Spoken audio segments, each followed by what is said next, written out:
What's up, guys? This is Void of Dust Gaming, your channel for fresh Arena of Valor content.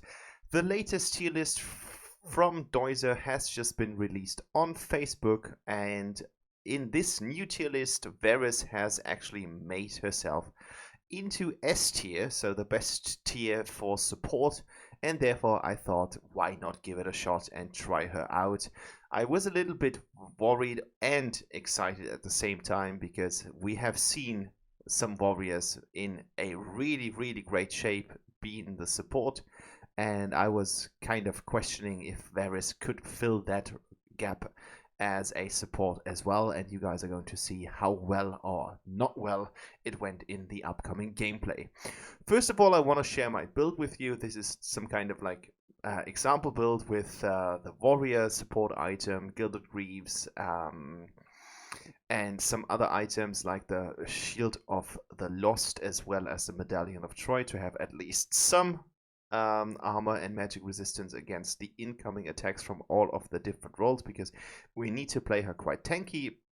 Enchantment wise, I went with damage over surveyability. As you can see, we've got Desperate Duel here, and then we've got Tower Blessing and the regrowth in the second tree.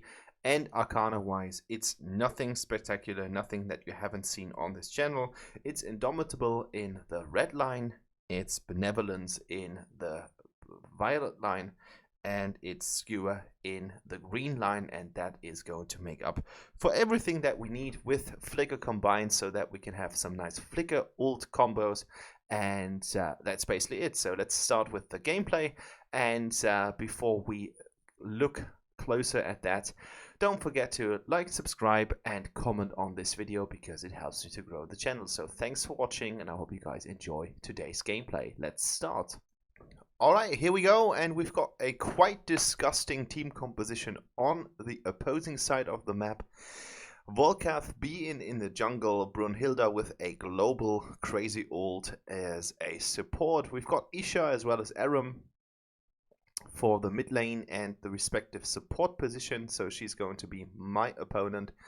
And then we've got a lane in the solo lane, so I would say it's actually quite strong, especially in the terms of the team fights. Taking a look at that team, and we are bringing Azenkar to the table, so we've got a really good CC hero. We've got Valheim, who is more sort of a hero, like he's got nothing in it advanced. There are a lot better heroes in this position if you want to take the AD carry. We've got Zill on the solo lane, who is not your usual solo laner pick, but we wanted to try to make it work.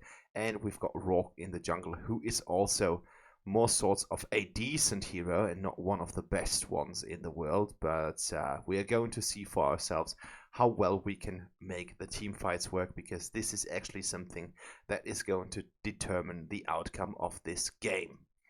What I really liked about our Valheim is that he used a lot of those smart pings, so no flicker. He was calling when he was about to recall, so that was really refreshing and entertaining that someone was actually making use of that, because it just helps you to understand what your teammate, especially if you're playing with someone on the dual lane, is about to do. And I can just encourage all of you guys out there to use more of these smart pings, because it just tells your team a little bit more about what you are about to do, and that's something that helps a lot. So as you can see, there has been a lot of focus on the top lane right now, with the whole enemy team starting to play against us.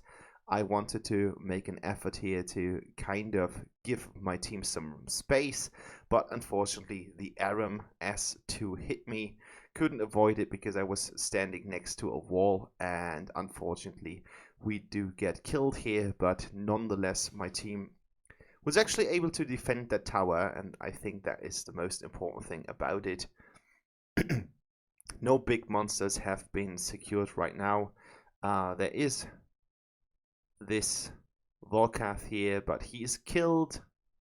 Unfortunately, Abyssal Dragon has been defeated because Isha was able to steal the little portion of the health that has been left, and now it is our time to shine. we do get a kill here in this fight.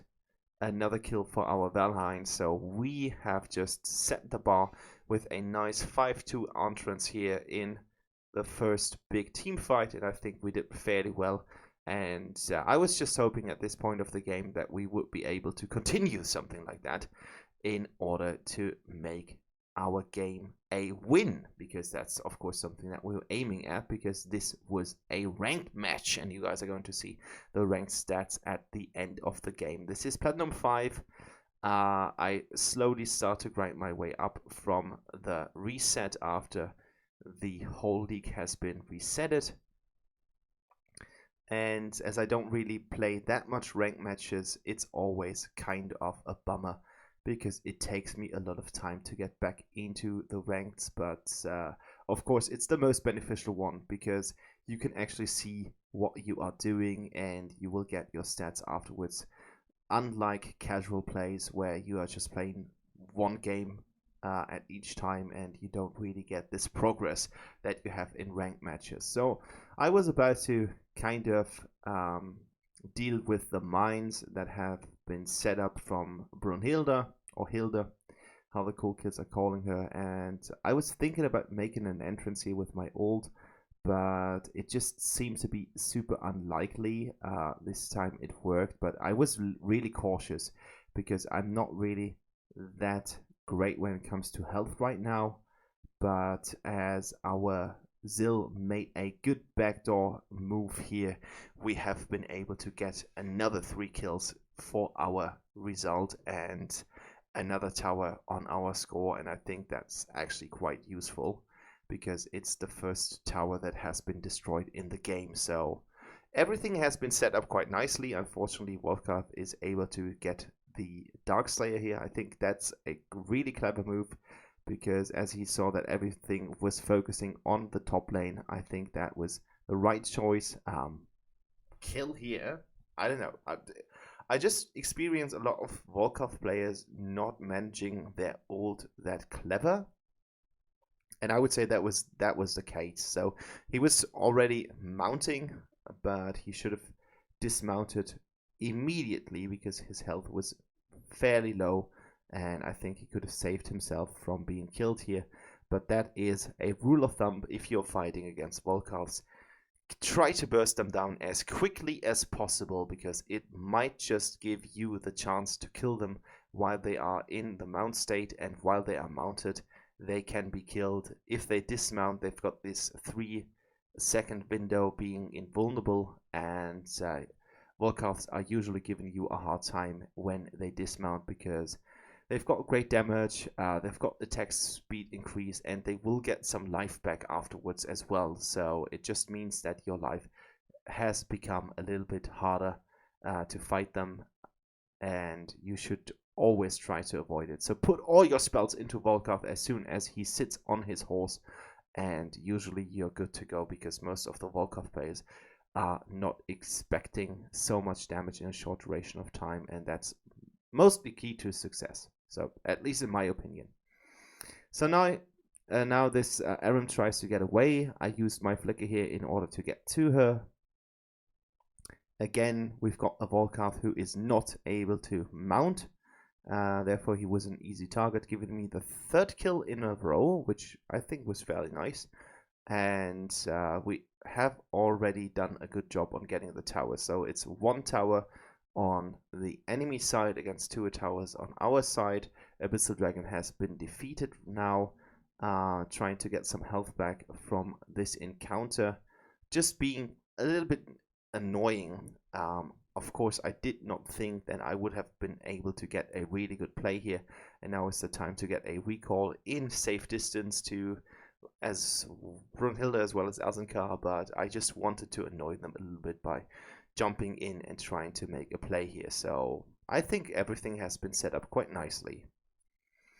As you guys might have seen, meanwhile we did get another big monster, so Abyssal Dragon was toned down, and now is the time to shine. I saw a quadra kill already, but unfortunately I did not have any stacks or whatsoever on my champion, and therefore I wasn't able to benefit as much as I could from the passive, because the passive inflicting damage to 3 or 4 heroes would have healed me by a great amount of HP.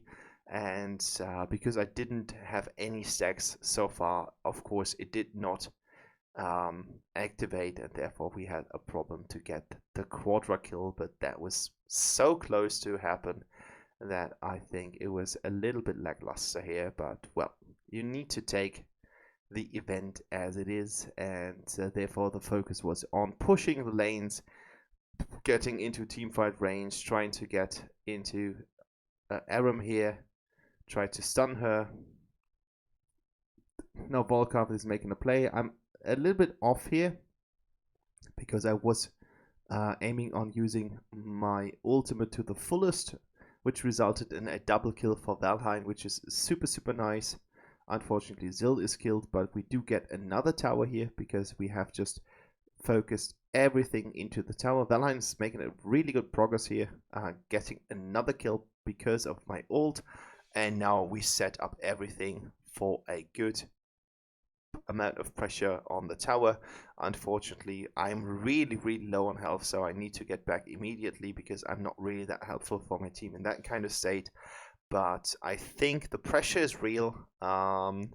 It's 4 towers on the enemy side versus 8 towers on our side, and right now we are on the heels of the Abyssal Dragon to get that damage boost. And the team coordination here was actually really nice. People were totally on the spot, focused on the outcome of the game, focusing on the towers. If there isn't a tower to attack, or if the cooldown on the bigger monsters, Abyssal Dragon and Darkslayer, was up, we used them immediately, and that was actually really well played. And it's just a really sad matter that most of the games do not look like that, because people are actually just playing their solo games, their micromanagement things, not paying attention too much in terms of the fights here. So I was trying to get to Jinnah here. Unfortunately, I didn't, and I was hoping for my team to arrive, but what I did not see is that most of my team was just being smoked in an attempt to fight at 2 different front lines. Unfortunately, everyone went down here, so the only remaining person is Azenkar, who just made a recall here. I think for the better, because he was fairly low as well, so it's better to go back and restart with full life in order to defend the towers. But yeah, that was a little draw point here, because if we would have won that team fight, that would have been the win of the game after 11 minutes. I think we could have pushed everything, because as you can see, there are 2 towers between the core. One is really low on structure points, taking that one on the top lane, or no, it's the bottom lane, sorry, the bottom lane. But yeah, we couldn't make it, so there needs to be another try. I'm building some magic resistance, so I want to fuel up this lovely item, Medallion of Troy. Unfortunately, I do get killed from the Brunhilde ult. I thought that I would have been able to get away, but I got Isha in this fight. So now we've got a crazy encounter here. Unfortunately, Zill is killed on behalf, but we do get another kill here. Another kill. And I suppose if Zill and I wouldn't have committed to this process, this team fight would look a lot differently. So that was a good encounter, putting us on 21 kills versus 16, and now we've got the great opportunity, because 3 people are still on respawn at the enemy team, to get Darkslayer right now and put that Darkslayer right into the front of the base of the enemies and win the game by just using this big monster. And now's the time to shine. A little regrouping. I don't know what RoV does in this very moment, because he's playing against 4 people here, so he needs to come back immediately, which he does, fortunately. So good strategy here. Some people would have just kind of joined into the fight without any kind of real good outcome, and with the 5 of us dealing with the Abyssal Dragon, the Holy Dragon has been defeated, and now it's basically just one fight between us and the core, and everything is set up. So let's make it happen. We're just moving around a little bit, trying to get a good positioning here, and now is the time to shine, and I'm making an entrance, dealing damage, getting Valheim another kill. I'm suppressed by Aram, which I think was the wrong choice. Suppressing me was not doing good, and now we ace the team with just one big team fight, and now it's just a question of hits onto the core before we are about to win the game, and that is it. And at the end of the video, I think it is time for a short verdict. I haven't played VERES in the support role ever before, and to be fair, it was a pleasure. It was really, really nice. I had the feeling that I really had a good impact on the outcome of the game, because I have 2 abilities that are bringing CC to the battlefield, as well as a really good ult causing a lot of damage, and I think she's a really good support right now. So if you haven't tried her out recently, just give her a shot, and even try her in the support lane, because that was actually quite fun to play, and we have been scored 2nd best player in the game. So thanks for watching. Like, comment, and subscribe, and have a nice evening. Bye bye.